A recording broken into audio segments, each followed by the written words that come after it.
Club 64 এর আজকে অঙ্কগত দিকটা দেখবো। ওকে, ম্যাথমেটিক্যাল পোর্শন এবং সলভড পেপার এখানে বলেছে, আমরা একটু ডিসকাস করে দিই যে কি বলছে। ফ্রম দ্য ফলোইং পার্টিকুলার্স তোমাকে মিস্টার বলরাম মাহাতোর ইনকাম চিন্তা করতে হবে। ইনকাম অফ বলরাম মাহাতো, কি নাম বলো বলো? বলরাম মাহাতোর ইনকাম চিন্তা করবো। বলরামজির ইনকাম চিন্তা করতে যাচ্ছি। সেখানে ওর লোকটার ইনকাম ফ্রম বিজনেস হয়েছিল কত? 1,08,000 টাকা। ওমা, ওর একটা বাচ্চা ছেলে ছিল, সে আবার হরিনাম গাইতো, হরে কৃষ্ণ বলে এমন সুন্দর বাচ্চা ছেলেটা গায়ে, সেই গেয়ে 15,000 টাকা ইনকাম করেছে পাক্কা। উনি উইনিং ফ্রম লটারি, গ্রস লেভেলে লটারি পেয়েছেন, গ্রস পেয়েছে 8,500 টাকা। কত পেয়েছে বলো?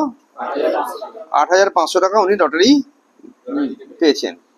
এটা পেয়েছেন কি না, ticket purchase in the name of a daughter. ও, আমার মেয়েও ছিল একটা। যাক, ঠাকুরের আশীর্বাদে ওনার দুটো, একটা ছেলে একটা মেয়ে ছিল। ছেলে গান গাইতো আর মেয়ের নাম করে লটারি কিনেছিল, 8,500 টাকা উনি পেয়েছেন। ওর বউ আবার তো কি সব করছিল রে। মাহাতোর wife is a government servant and her income computed under the head salary is 70,000. তার বইয়ের আবার 70,000 টাকা ইনকাম আছে। Interest on fixed deposit with SBI in the name of her minor daughter, মানে মাইনর ডটারের নামে 22,000 টাকা ফিক্সড ডিপোজিট আছে, FD আছে। হ্যাঁ, তাহলে বলো যে এই লোকটার জন্য তুমি ট্যাক্সের হিসেব কি কি করবে, রাইট? তো ট্যাক্সের হিসেব করতে গেলে আমরা তো ওইরকম প্রথমে হেডিং লিখবো একটা, স্কেল থাকলে ভালো হতো রে। যাকে এই লোকটার ফার্স্ট ইনকামটা কি লিখেছিল বলো? ফার্স্ট ইনকাম ছিল ইনকাম ফ্রম বিজনেস। ওকে, তাহলে এটা সেট আপ ক্যারিফাইড, এটা সরি, এটা হচ্ছে ক্লাব 64, মানে ক্লাবিং কি হবে, আমি ক্লাবিং করব। দেখ, ক্লাবের পুরো রুল লেখো। এটা সিইউর জন্য নট সো ইম্পর্টেন্ট। সিইউর জন্য যেটা আসবে, লোকটাকে ক্লাব বানাতে বলবে, ওরা একটা ক্লাব বানিয়ে দাও, চলো ক্লাব বানাই। ফার্স্টে কি বলবো আমরা বল? ইনকাম ওর কি কি ছিল ফার্স্টে? Income from business. জোরে বলবি এটা। হ্যাঁ, income from business. Income from business, income from business. তো ভাই ইনকাম ফ্রম বিজনেসের কি ইনকাম ছিল? ওর 1,08,000 টাকা ইনকাম ছিল, রাইট? রাইট। 1,08,000 টাকা ইনকাম ছিল, দেখা যাচ্ছে তো? 1,08,000 টাকা ইনকাম ছিল, রাইট? এরপর নেক্সট পয়েন্ট কি দিয়েছে? Income from minors own. Income of minors own. Income from income of minors own. 2 number point ছিল income of minors of minors own. তিনি কিনা প্রফেশনালি সিঙ্গার, তাই না? প্রফেশনালি সিঙ্গার, গান টান গেয়েছেন, গিয়ে কত টাকা ইনকাম করেছেন? 15,000 টাকা বাচ্চা সেটা রোজগার করেছে। যেহেতু ও তার নিজস্ব প্রফেশন থেকে ইনকাম করেছে, যেহেতু এটা প্রফেশনাল থেকে ইনকাম করেছে, তাই এর কোনো ওকে ক্লাবে ঢুকতে দেওয়া হবে না, তাই ওকে ক্লাবে ঢুকতে দেওয়া হলো না, রাইট? যদি ইন্টারেস্ট পাই তাহলে সেটা তাহলে ট্যাক্সেবল হবে, ক্লাব হবে।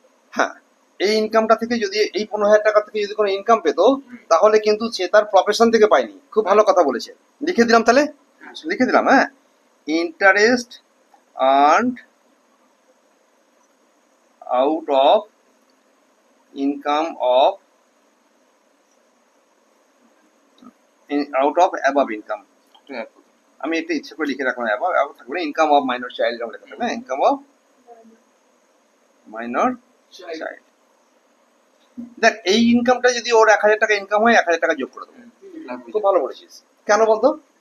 আর ইন্টারেস্ট ইনকামটা কি করে পেয়েছে?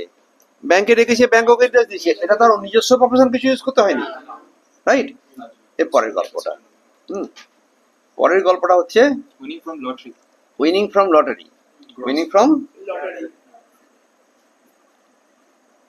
Winning from lottery.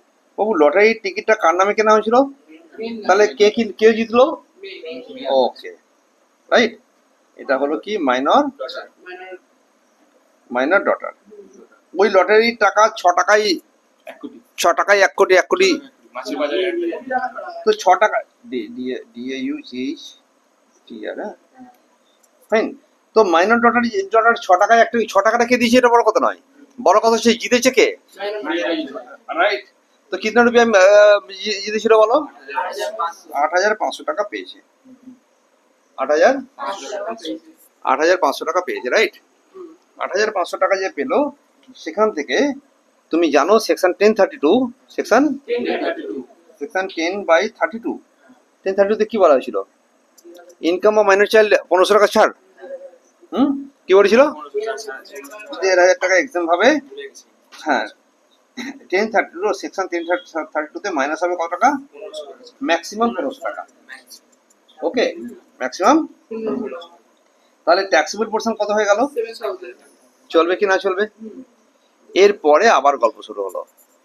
ছেলেও রোজগার করলো, নিজে তো বিজনেস করে, ছেলে রোজগার করেছিল গান গেয়ে, মেয়ে লটারি কিনে জিতে গেছে। এবার বউ কি করছিল? এটা হচ্ছে মাহাতোস ওয়াইফ, মানে ওয়াইফ, হ্যাঁ, মিসেস মাহাতো। তোর কথা বলতে কষ্ট হয় না? একটা দুটো কথা বলিস দয়া করে। আরে সবাই কথা বলছে, তুই পার্টিসিপেট করিস না। মাহাতোস, মিসেস মাহাতো মানে কে বলো? ওয়াইফ। বার করে দেবো একদম। মাহাতো কি করলো বলো? তাহলে এটা ওন ক্যাপাসিটিতে করেছে। এটা কিসে করেছে বলো? Own capacity, right?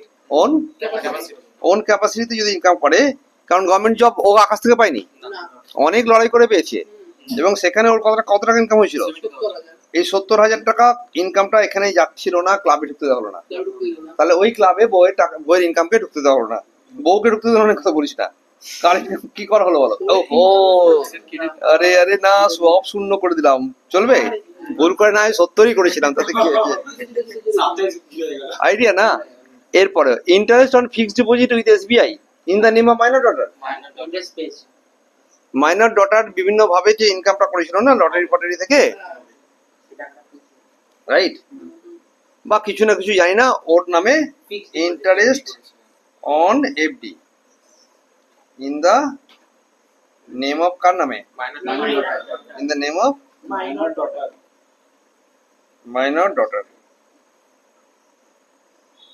এখানে পেয়েছিল লোকটা কিনা 22,500 টাকা ইন্টারেস্ট পেয়েছে। 22,500 টাকা, 22,500 টাকা পেলে in the name of the minor daughter. তাহলে মাইনর ডটারের কাছে ইনকাম হলে আমার কাছে 1032 তে 1500 টাকা ছাড় হয়, কিন্তু ওর কটা বাচ্চা বোঝা যাচ্ছে না, বাচ্চা কাচ্চা সংখ্যা বোঝা যাচ্ছে না। ধরা যাক এই যে মেয়েটা লটারি পেয়েছিল, সেই মেয়েটাই এফডি করেছে অনুমান করলাম, তাহলে 1500 টাকা ছাড় পাবে না? একবার পেয়ে গেছে। ওই মেয়েটা ছাড়া ওর একটা মেয়ে হলো, এটা চুল, লম্বা চুল, আরেকটা একটু বড় লম্বা চুল, দুটো মেয়ে ছিল ধর। তাহলে আগে বড় মেয়েটা একবার তো ওই টাকাটা পেয়ে গেছে, লটারি পেয়েছিল, এখন ছোট মেয়েটা পেয়েছে ইন্টারেস্ট, তাহলে 1500 টাকা ছাড় পেত। তত্ত্ব বোঝা গেছে? যদি বলতো যে তার সেকেন্ড মাইনর ডটার এই টাকার ইনকাম যদি বলা থাকতো, তাহলে ছাড় দিতাম। কিন্তু আমরা ছাড় দেবো না, এই কারণে আমরা মনে করলাম অত কাহিনী নেই, তার কটা বাচ্চা কাচ্চা আমরা কি করে জানবো। আমরা বুঝেছি যে মাইনর চাইল্ডকে দেবো না, একবার 1500 দিয়েছি, আর দেবো না। তাহলে এখানে 22,500 টাকা লিখবো। এই হলো ওর টোটাল ইনকাম, জিটিআই। কি পেলাম? Gross total income. বল এটা কত হলো? 1,08,000। এবার যোগ করতে, এটা 1,08,000 আর 1,16,000, 1,16,000, 1,16,000 আর ইয়ে 1,16,000, 1,38,500 পুরো প্লাস বইয়ের ইনকাম 70,000 আছে। সে কিন্তু আলাদা করে ট্যাক্স দেবে, রাইট? এখানে আর একটা কথা মনে রাখার বিষয় আছে যে বাচ্চা কাচ্চা তো আর মিস্টার মাহাতোর একার না, right? Mrs Mahato and Mr Mahato বাচ্চাদের মালিক। তাহলে বাচ্চারা যে ইনকাম করলো, মিস্টার মাহাতোর সঙ্গে কেন যোগ করবো? ডিপেন্ড করছে যে মিস্টার এন্ড মিসেস মাহাতোর মধ্যে দুজনে যদি ট্যাক্স পেই হয়, তাহলে কার ইনকাম বেশি। আমি দেখছি ওর এই যে বাচ্চাদের ইনকাম যোগ করার আগে ওর ইনকাম ছিল 1,08,000, আর বউয়ের স্যালারি কত টাকা ছিল বলেছিলাম? এখানে বউয়ের কত টাকা স্যালারি ছিল? এর মধ্যে যার বেশি তার সঙ্গে মাইনরদের ইনকাম যোগ করবো। এখানে লিখে রেখো, এখানে একটা নোট লিখে দেওয়া ভালো। as her income as the income of the, মানে হ্যাঁ বল, হ্যাঁ যে কি বললাম বল না, ইনকাম অফ দ্য বাচ্চারা, ওকে, income of the minor children, income of the minor children will be taxed in the hands of the parents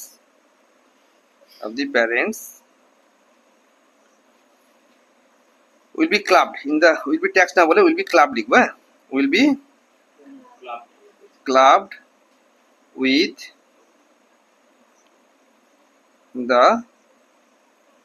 the income of the parent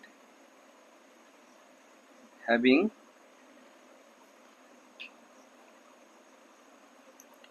higher income, right? এটা তো রুলটা লিখলাম। এটাতে নোট দিতে গেলে আমাকে লিখতে হতো as Mr.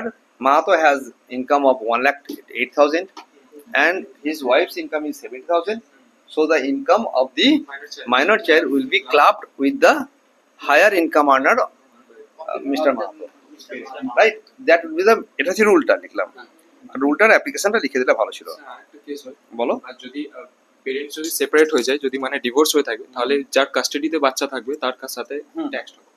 সেক্ষেত্রে ইনকাম কত বেশি বা কম ডিপেন্ড করে। মাহাতোর কত ছিল বলো? মাহাতো ছিল 1,08,000 আর মিসেস, এটা যে মিস্টার মাহাতো, রাইট? আর মিসেস মাহাতো কত আছে? 70,000। সো হায়ার কোনটা আছে বলো?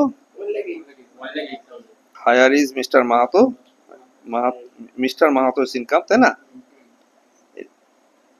মাহাতো's income, so minor child will be added that, এর সঙ্গে মাইনর হ্যাঁ মাইনর ইনকাম, মাইনরস ইনকাম। একদম ক্লিয়ার, ডান।